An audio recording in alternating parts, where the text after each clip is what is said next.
ஊஞ்சல் கட்டணுமா மரக்கிளியே, ஊஞ்சலில் ஒரு ஆட்டம் போடணுமா மரக்கிளியே.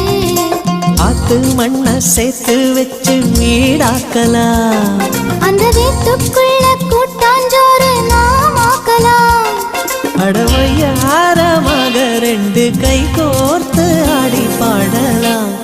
மாலை நேரத்துல மாமரத்துல ஊஞ்சல் கட்டணும் மாமரக்கிளியே, ஊஞ்சலில்